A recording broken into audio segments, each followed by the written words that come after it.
Hello, it's Farmer Brad. It's been a while. I'm going to double check and make sure that it's working on YouTube. Okay, it looks like we're on Facebook right now. Let me check over on YouTube.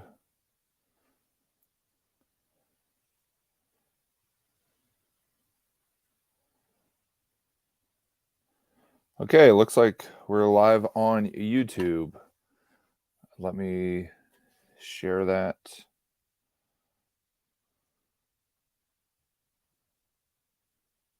Link.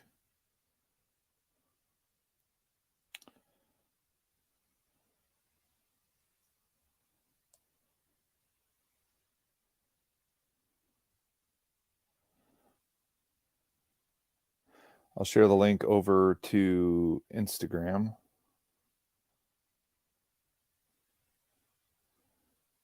But tonight, basically, a lot's been going on, and I'd like to use this time to talk a little bit about Homesteaders of America Conference, Indiana Homesteading Conference, and so forth. Let's see. Posting it to my Instagram.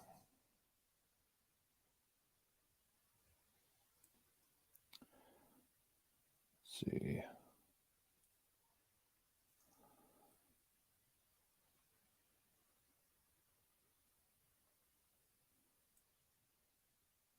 And I'll send the link over on Instagram.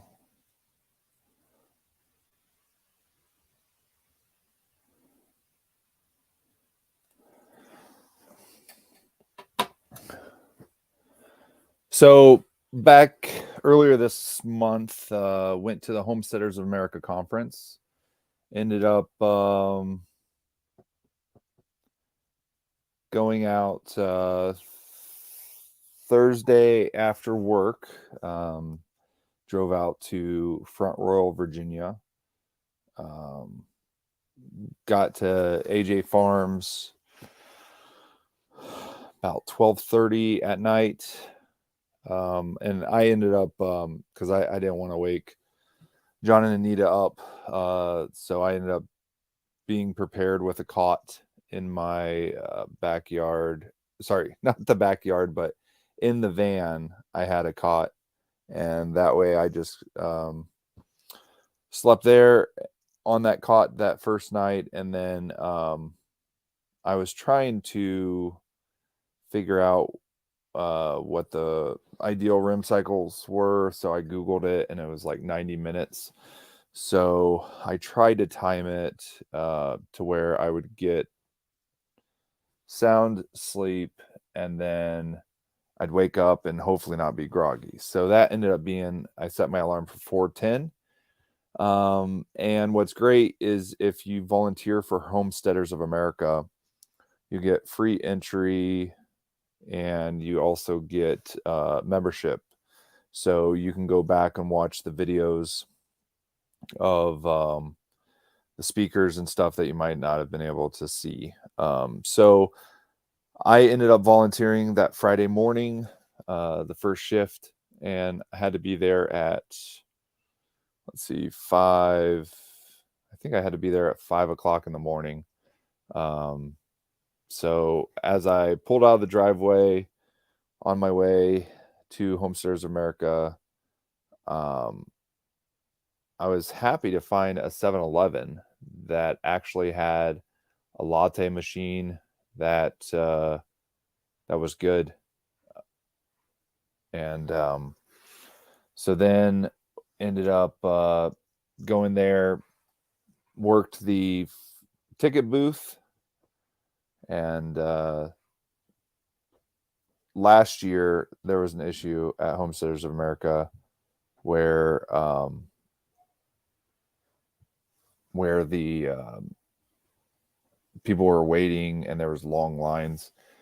There was really none of that. I'd say the longest the line got while I was working the ticket booth was probably back to the first electrical pole, which probably would have been maybe 100 feet or something. Not anything too bad. We had one line that was for families, and then there was another line for individuals, and that was mainly so that the parents could write their phone numbers on the kids' wristbands. That way, if a child was lost, the child could be found again. And the meetup point was the ice cream truck. I thought that was kind of funny and ironic. But yeah, so if you're just joining, I'm talking about Homesteaders of America conference, sort of my personal experience with that, and it's really a good time to just see everyone from the homesteading community, and yeah, just there were some really great vendors there as well, and then let's see, that first day. Oh, so I volunteered in the morning, and from pretty much 5 a.m. until 9:30, and then I was asked to go help Joel Salatin with his chicken butchering demo. And let's see. And so I was like, the volunteer organizer was asking me some questions and asked if I've ever processed chickens before, what does my business do, and I started putting the pieces together. I was like, you're asking those questions with a purpose. And then she ended up saying, hey, Joel Salatin needs an extra hand of help at his talk. Can you help him out? Just be there, his extra hands and stuff. And I was like, sure, no problem. So I went over there around 9:30 for his 10 o'clock talk, and I saw some kill cones that were set up in the back, and a plucker, and then there was a scalder there. And then once the previous talk got done, I ended up just starting to move those over. And then I got to talk with Joel Salatin a little bit there, and told him that I wasn't sure what was going on, but I was just there to help him move things around, be the muscle per se. And so I went ahead and when it got around to 10 o'clock, we ran into a little problem because there was no chickens, no propane tank, and no garden hose. And we also didn't have a thermometer.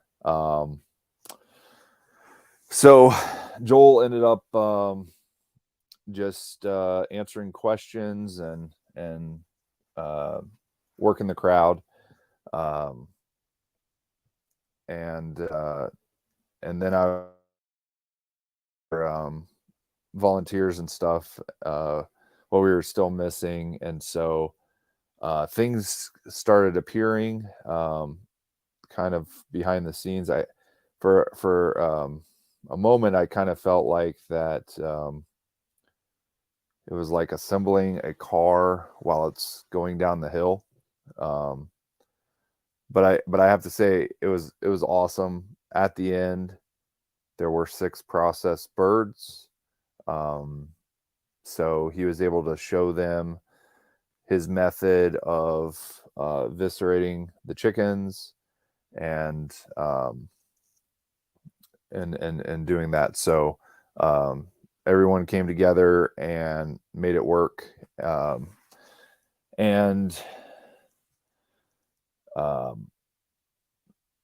So there were 6 birds that ended up appearing, and I was there, and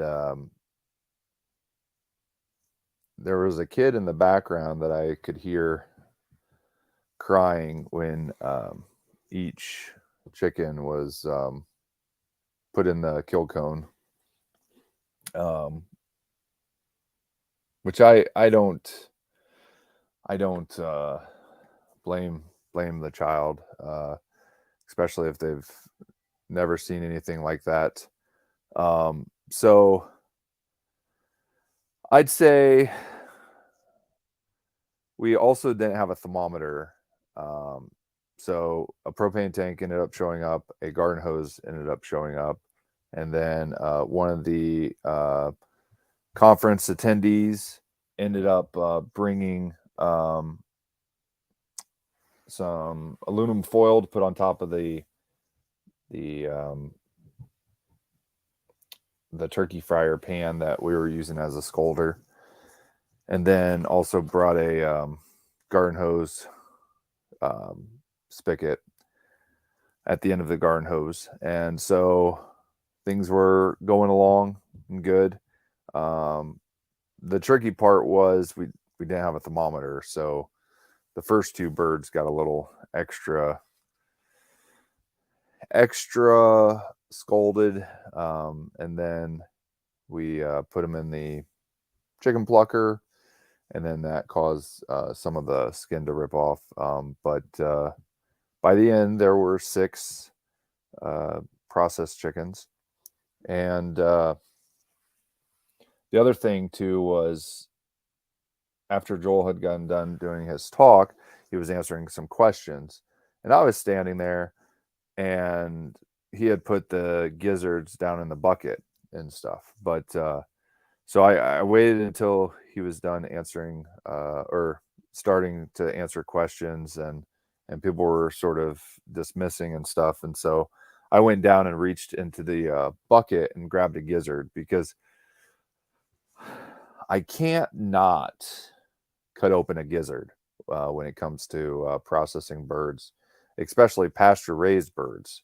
I feel like when you cut open that gizzard and see that bright grass and the grit that they ate, it's kind of just the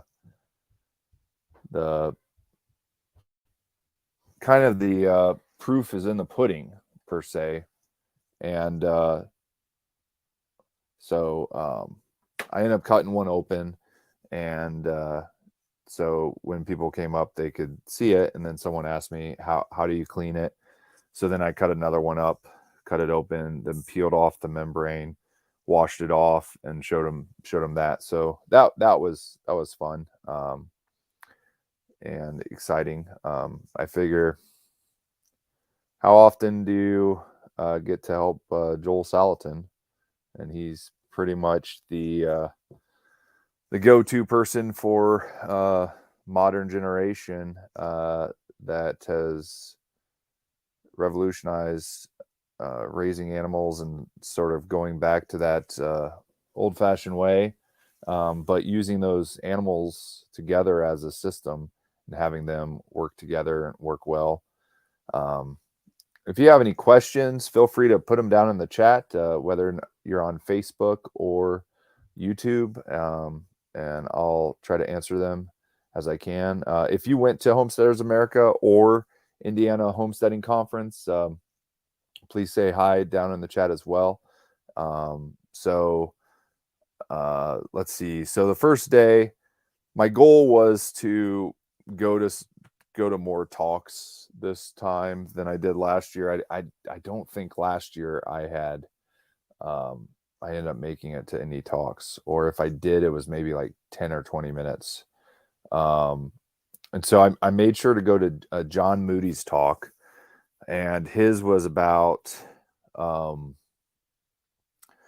to figure out ways of providing feed and nourishment for your animals to try to minimize that feed bill. And he really talked about just stashing vegetation all over your property And part of doing the chores is going with a hand hook and cutting comfrey or these other things and then feeding them to your animals. I also thought that one kind of funny thing is he was like, if you want to generate some bugs for your chickens, all you have to do is wet a piece of cardboard, put it down on the ground or on the grass, and 2 days later, move it. There's probably going to be some bugs there for your chickens.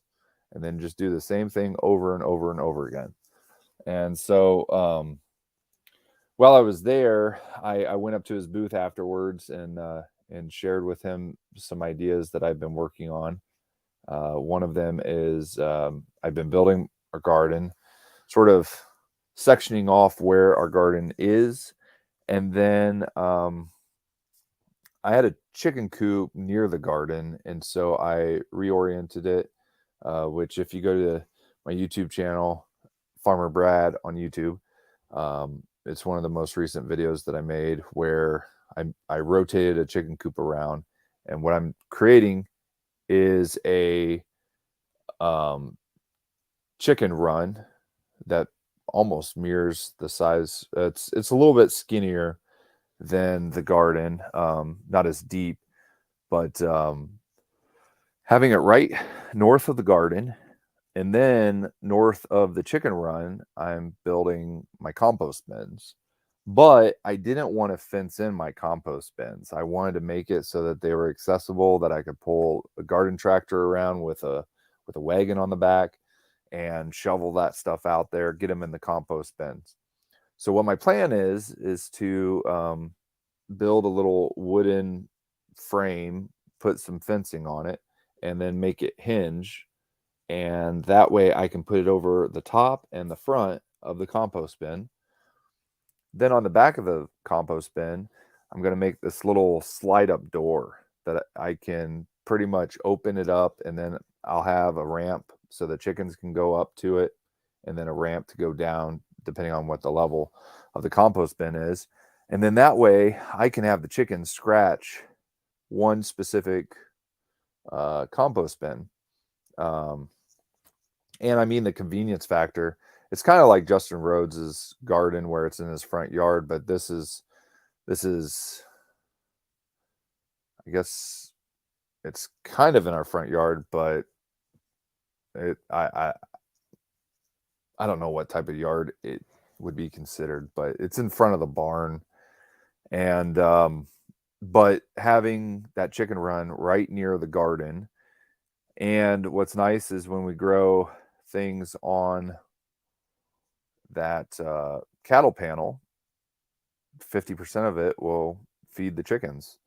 So that would be nice. And then if we have any extra produce that we don't need or it's gone bad, it's just a matter of a toss over that and the chickens will take care of it.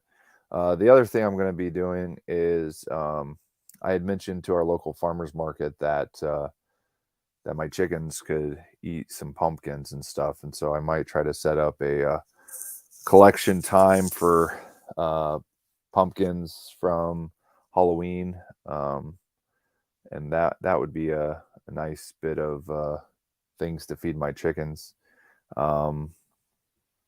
Let's see what else.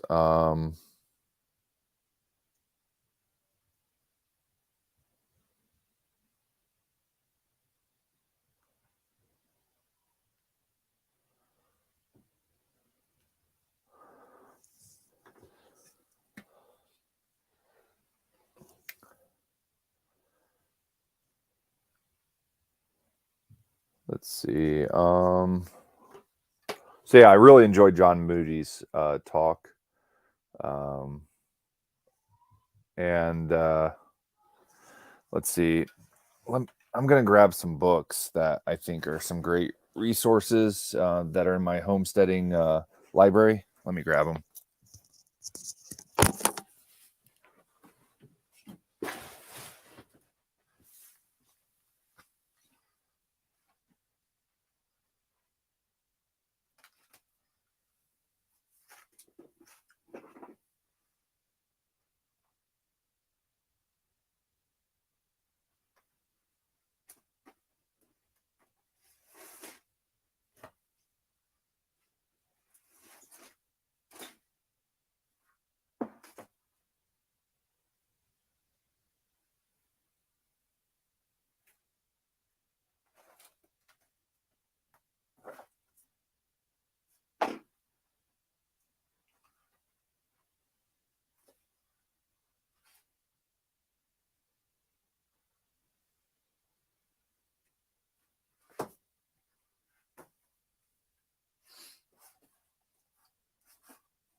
Sorry about that. I couldn't really be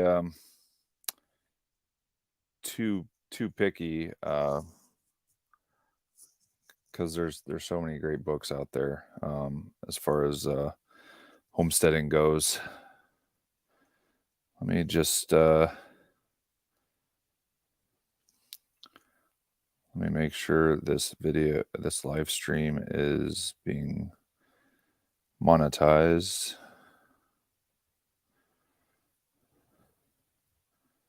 Gotta pay for the chicken feed. I think I have to go in a new tab here.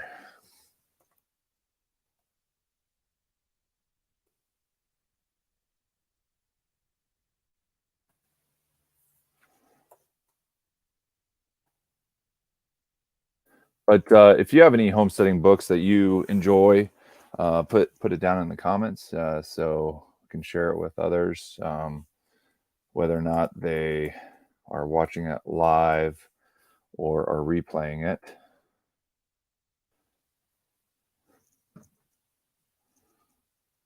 Let's see.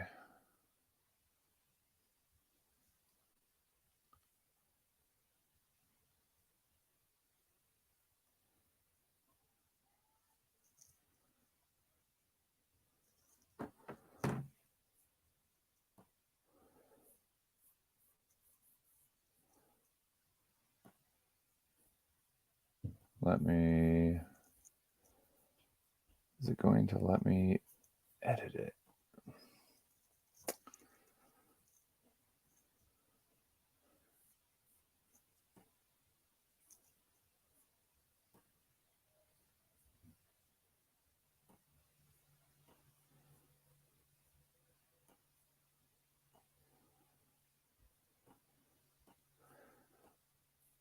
Yeah, unfortunately, I haven't figured out a good way from my phone of turning on monetization.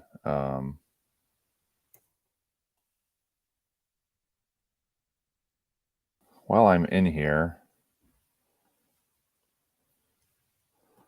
I am adding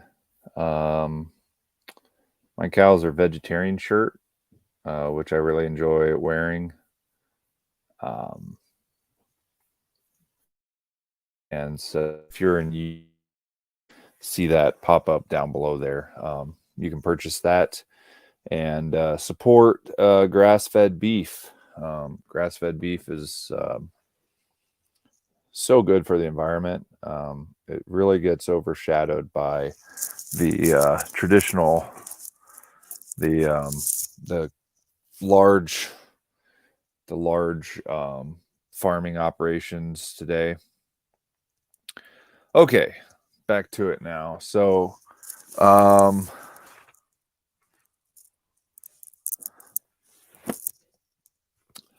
this one is great. It's Polyface Designs, and it has how to make so many of the things that are on Joel Salatin's Polyface Farms. I haven't made anything from it yet, but one thing I would, so it has these little color coded things here for chickens and cows and pigs, rabbits, turkeys, winter hoop houses.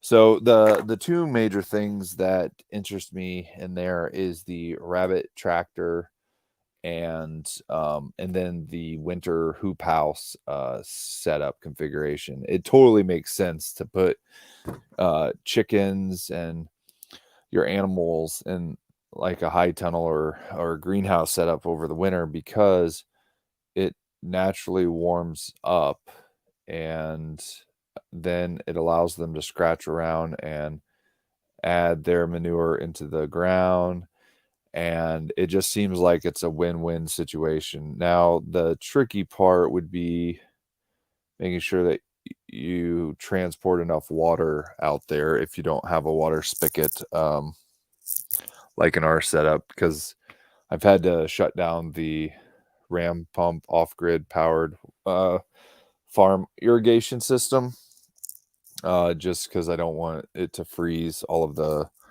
connectors and pipes and stuff.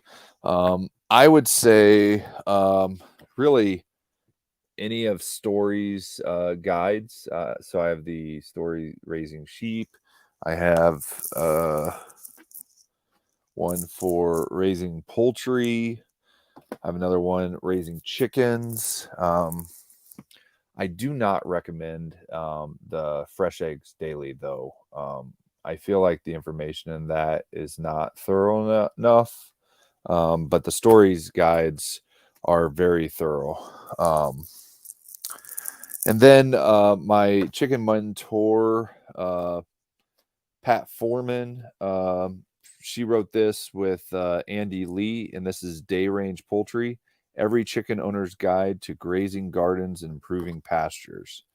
And so Pat Foreman, she's spent many years raising poultry, and she's talked at a lot of conferences as well. And she's a great resource, and I'm very fortunate to have had her as a chicken mentor in our area.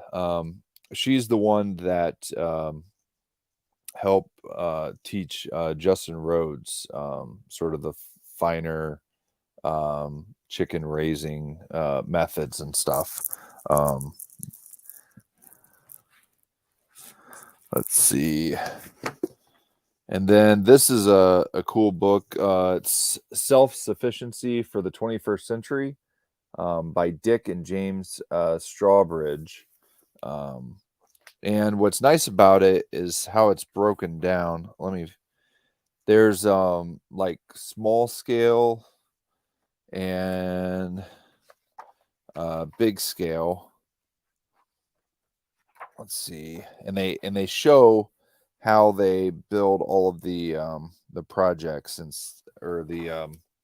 projects and stuff, but it has good visuals, really gives you a good idea of various things.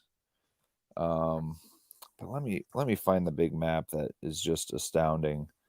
Yeah, so this is the map for the suburban yard, so you can pretty much look at it and then go to the project in here, and find what page it's on. So that's the suburban yard, and then they have like the bigger scale of, let's see, and they have some of their stuff documented in a TV show, and then they pretty much captured it in this book. Let's see. But yeah, this just so this is one thing that I've thought was really cool, is a small scale earth battery for heating a small greenhouse. So what they do is in here is they break up crushed glass so that it allows the air to go through it, but it can also retain some of the heat. And then pretty much you take the colder air and have it be warmed up by the ground, and then you pump it out and circulate the air constantly. I've thought would be great is getting one of those PVC kit domes, so you can have a lot of vertical space in it, but it doesn't take up very much ground space. And then that might be a good way where you have like not a whole bunch of air gaps and stuff in it, and then you can circulate that heat. And then you do have a vent at the top that could be open or close with like beeswax. They have those self-regulating vents if it gets too hot in there. And then here's a good book of how to build animal housing. This is published by Story as well, but this is written by Carol. I'm not sure how to say that, but it has some good designs in there. And then Encyclopedia of Country Living. This has tons of information in there.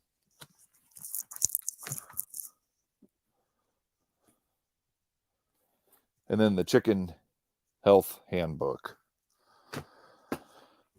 So those are some books and resources that I have in my homesteading library. If you go to the library and look at the Dewey Decimal System, you'll probably find the best books in the 630 to 690 range. And those books are the knowledge transfer, knowledge gaining, a lot of do-it-yourself books. So let's see. So yeah, the Homesteaders America Conference was great. It was good to see folks. I was able to see, well, there's really no point in me listing off all the channels of homesteaders that I saw, but it was good. But I was able to be in one of Morgan Gold's from Goldshaw Farms videos where he was trying to test or pretty much see if he could trick homesteaders into being able to tell whether or not an egg is store-bought or from the homestead. And I'm so glad that I got it right.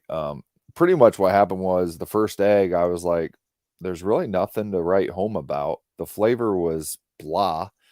And it wasn't exciting. So when I ate the second one, I was like, yeah, this second one definitely has to be the homestead egg. It's so full of life, so just really good. And then let's see, I went into I sat in probably 10 minutes in this one talk, and I forget who it was, but he was talking about in an emergency situation, you need to be able to not panic. And one way to sort of bring your blood pressure down, help with clarity of decision making and stuff, is to realize that you can't control everything, but focus on one thing that you can impact and change. And so he described that he names it tactical breathing, but really it's 5 seconds in through your nose, hold it for 5 seconds, and then you exhale out of your mouth for 5 seconds. And he said it was pretty much a way of getting a whole bunch of grown men to do yoga breathing. He had to call it tactical breathing. But what he was saying was, in those situations, your breathing is one thing that you can control, and then you work back from there and figure out, okay, what's something else that you can control in those sort of panic moments where you need to get a clear head and make those good decisions.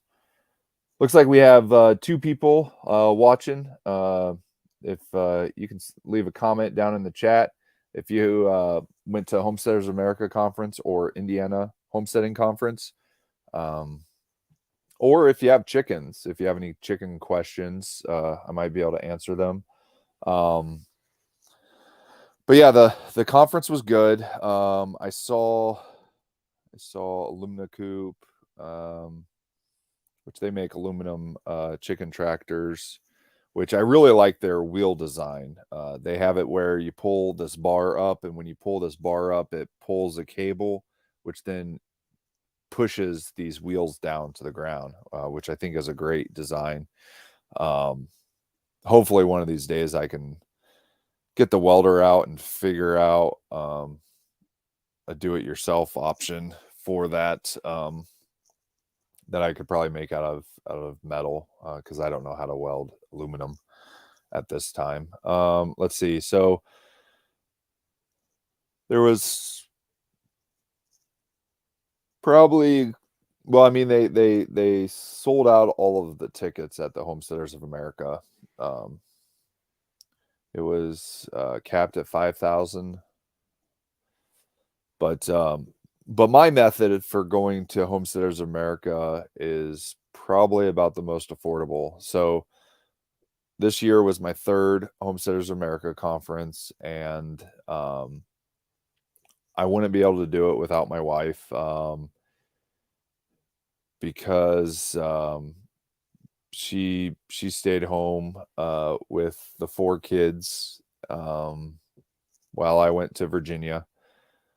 And pretty much the Homesteaders America conference is the one time a year that I'm able to be away for that long. And then my oldest, she's responsible for feeding and watering all of the animals. Majority of my chicken setups have automatic waters, so that's not a problem. But while I was at the conference, I did have to FaceTime my oldest daughter, because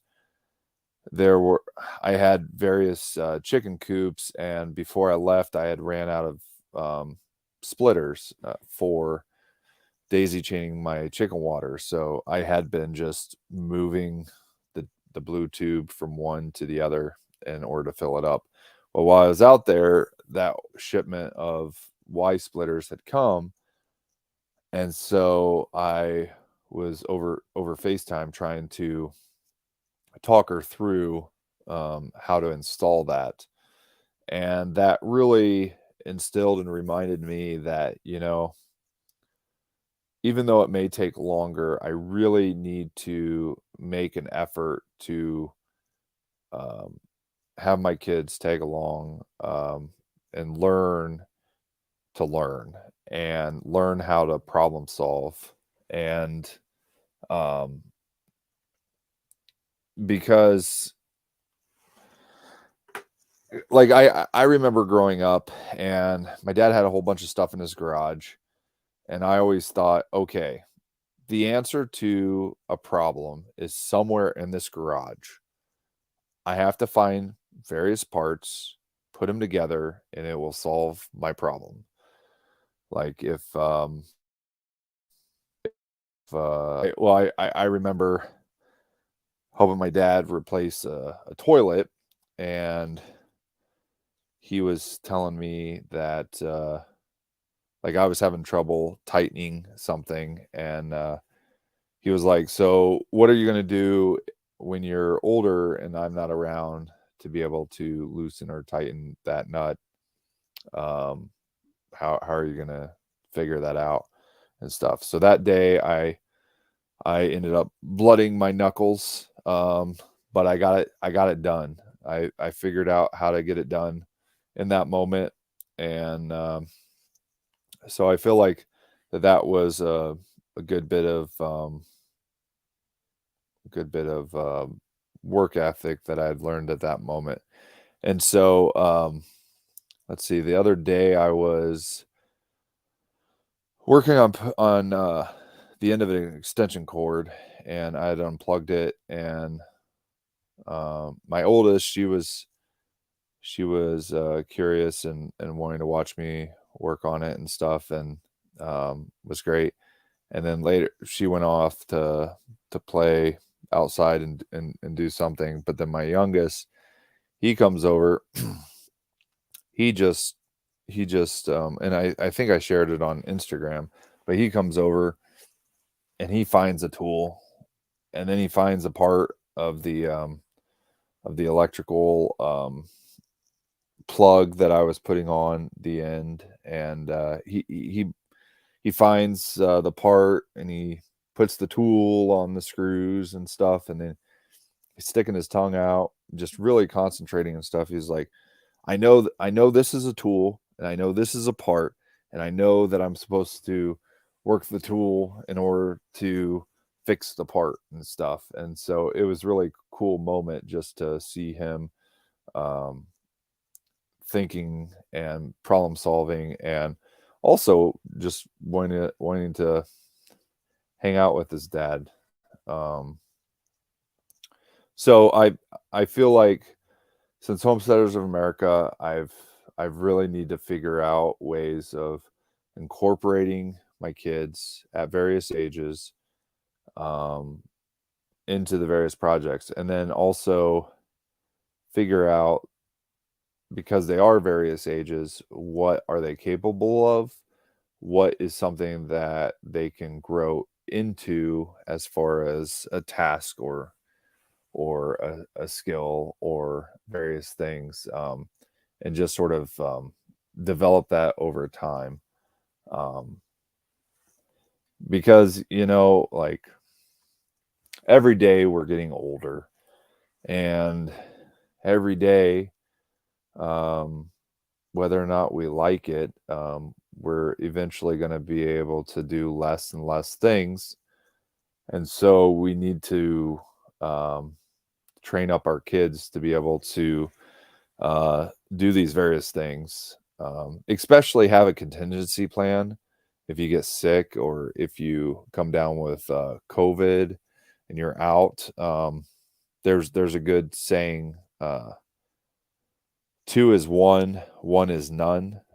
So figure out within your family unit what tasks can be divvied out.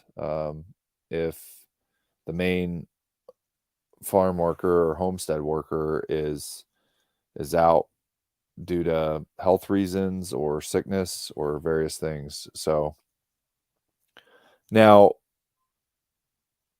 it doesn't mean that everything's going to be done the exact same way that you do it, but it's a way for things to get done in a in a way. So let's see. So moving on, this last weekend I spoke at the first annual Indiana Homesteading Conference, and this was the first time that I've spoke at a conference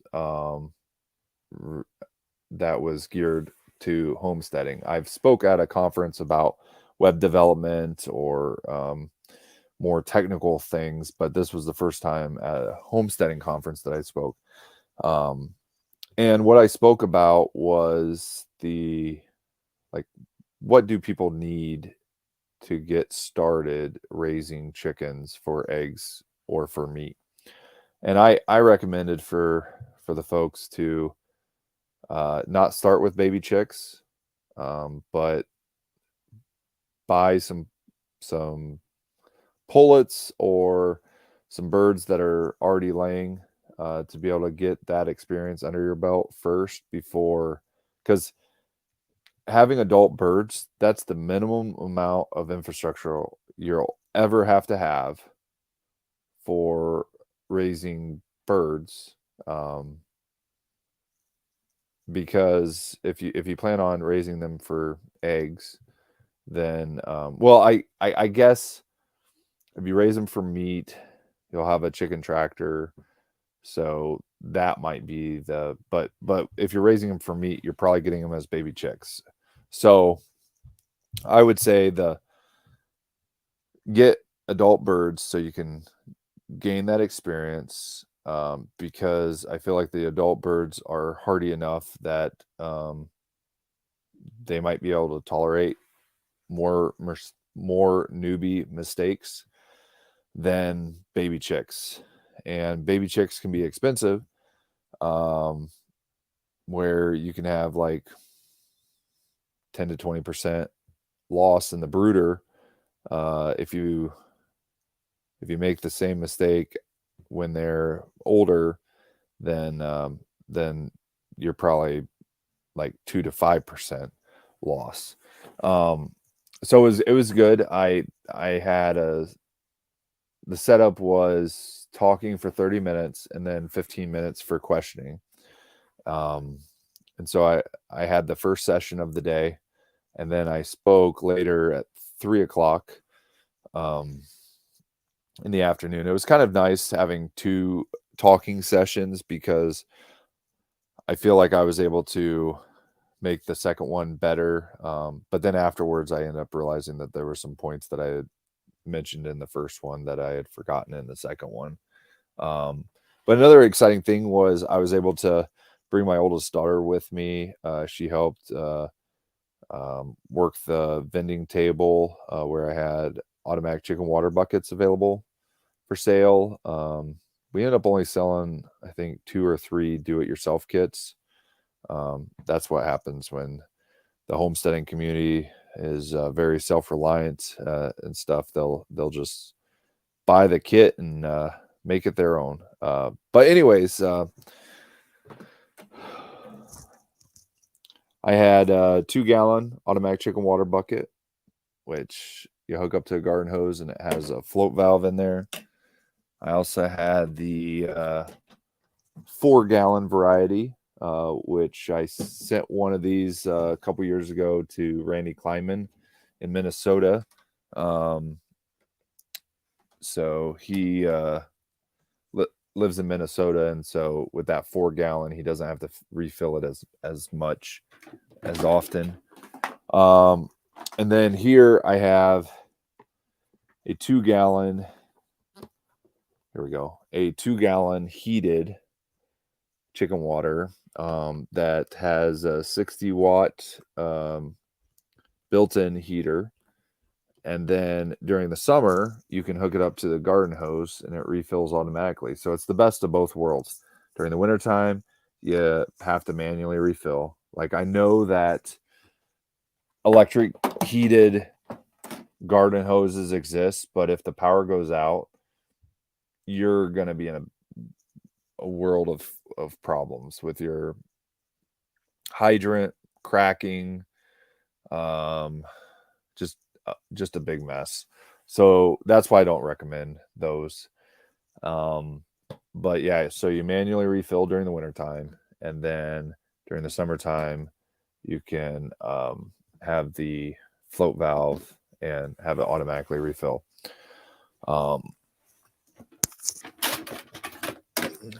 And then we have some of these feeders as well that you can go to farmerbrad.com and purchase. But actually, I don't know. If you can't find it on the website, just use the chat feature on the website, and I'll be able to create an invoice and send it to you. But this one has portholes for baby chicks that are 1 to 5 weeks old. And then these are 6 to 12 weeks old. And while we were walking around, we saw there were some goats that were set up, and one of them escaped. And so went over there, my oldest daughter and we caught it and put it back in the cage and stuff. And then later found out that it had been escaping multiple times. Let's see.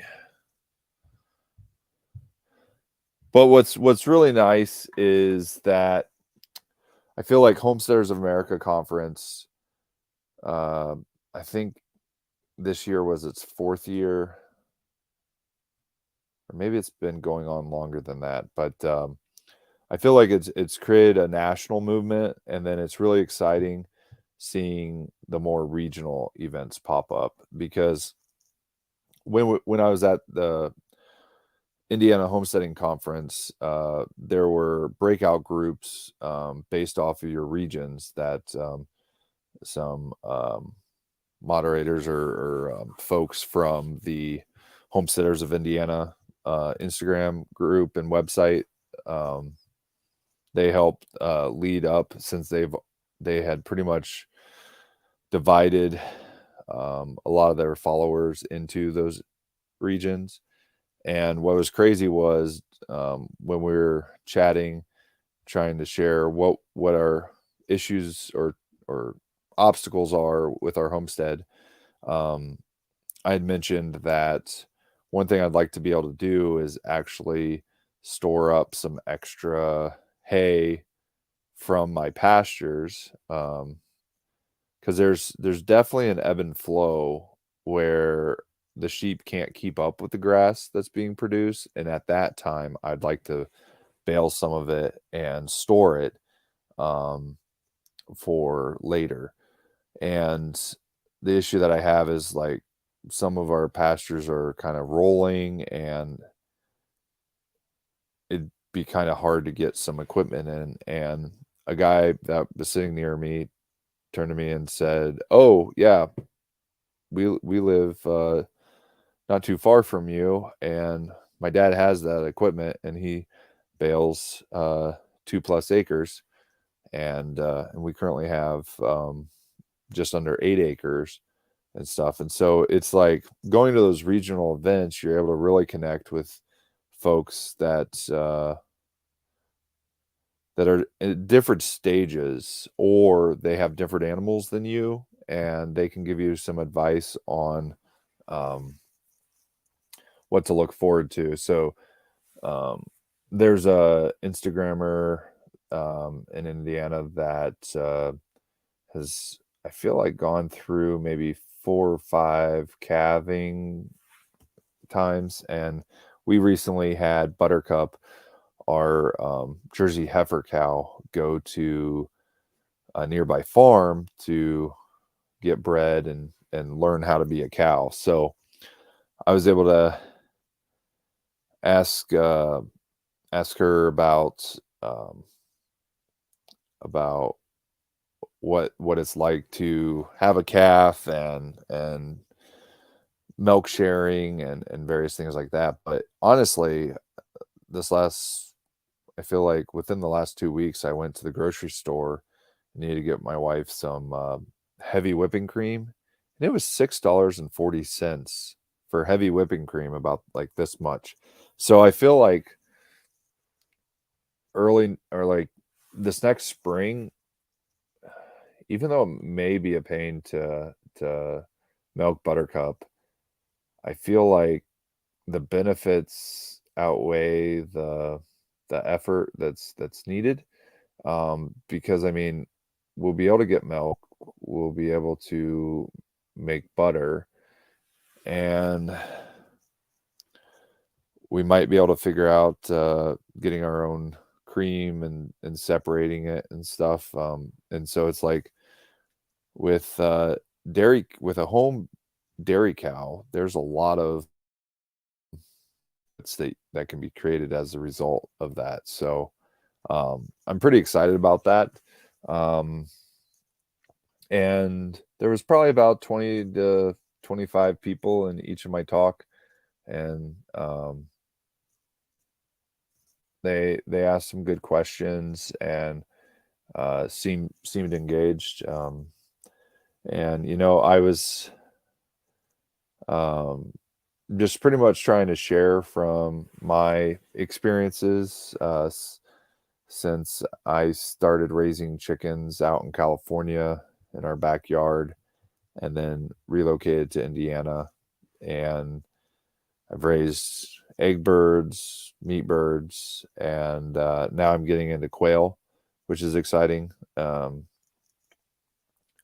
So actually, what's kind of cool is, so we're part of a homeschool group, and I'm starting to have some of the homeschool families, um, get on a list to, um, incubate and hatch out baby quail. What's nice is it's about 17 to 18 days that they hatch out, and then they'll have them in a brooder for about a week. And so, really, if I provide them with the incubator and the brooder and the hatching chicks, or hatching eggs, um, it pretty much is a great way to crank out baby quail and grow my supply, and that can happen year round, with my setup. So one thing that I'm going to be working on soon is making a summer and winter water system for the quail. I'm going to use hatching time drinker bars, but then at the top I'm going to have a bucket, and at the bottom I'm going to have a bucket. So during the winter time, there's going to be a pump in the bucket at the bottom, and it will pump water up to the top, and then it will zigzag through the bars down, and then it will empty into the bucket. So that way, if the power ever goes out, the system self-drains. Then during the summertime, if I fill up the bucket at the top and then I shut a valve at the bottom, then it will just gravity feed, and then I'll unplug the heated element that's in the bucket and the pump, because that won't be needed during the summer. So I'm trying to get it so that once I have it set up, I don't have to change anything, and it it will be set up in such a way that then when I have the next row of cages set up, then I can just daisy chain off of that and just keep on extending it. Now I might have to make the bucket, the water storage, bigger if I'm doing 3 or 4 stacks of cages, but I'm pretty excited about it, and it'll be nice to have it just sort of good to go, and all I have to do is just every now and then refill the bucket with water, and then the quail will be happy with getting fresh, clean water. So I'm gonna wrap this up. If anyone has any questions, I'll answer them. Leave them in the chat below. But thanks for watching. Thanks for all my subscribers. I'm up to 2,500 subscribers, and our Instagram, I think, is about actually, let me just check. I think we're getting up to, let's see, we are almost to 1,200 followers on Instagram. I feel like it's grown quite a bit the last few weeks, but speaking at the conference didn't hurt in that, and so be on the lookout for upcoming videos. There's a lot of videos that I have that are just on the editing floor, and I just need to crank it out. Oh, and good news is that it looks like we're going to be getting fiber soon, probably within the next month or two, on our road. And once that happens, then should be able to make uploading the videos go a lot quicker. And then I also want to expand and have Farmer Brad Chicken Town or Chicken City live stream more often, because I'm developing like 2 chicken runs, and then eventually want to do like a chicken tunnel from one to the other. And so I think it will be fun and exciting, and then eventually working a way for people to send in super chats and give chicken treats to my chickens, or have it go towards chicken food. So the chicken watering buckets end up helping offset feed costs, and as we get close to winter, small businesses can sponsor a hay bale. So if you go to our website, farmerbrad.com, and then click on, or just search for purchase a hay bale, then for $7, I'll create a thank you video, like a 30-second thank you video, and then it will have some video of the animals enjoying the hay bale that you sponsored. So there's various ways to support us. If you have backyard chickens, purchase our automatic chicken water bucket. There's a lot of chicken waters out there that are built poorly and cheap. go to our website, farmerbrad.com, look at the reviews. I think we're almost up to 62 reviews on the automatic chicken water bucket. I think last time I checked, we're at like a 4.8 or 4.9 out of 5. And just trying to provide the service of an out-of-the-box complete solution that you don't have to figure out. I end up buying all the parts, put them together for you, and it's good to go. And then what's nice is it's pretty much like a water system. You can daisy chain all the chicken waters together, and it'd be good. And then you can also, let me put it in here, send donations to PayPal.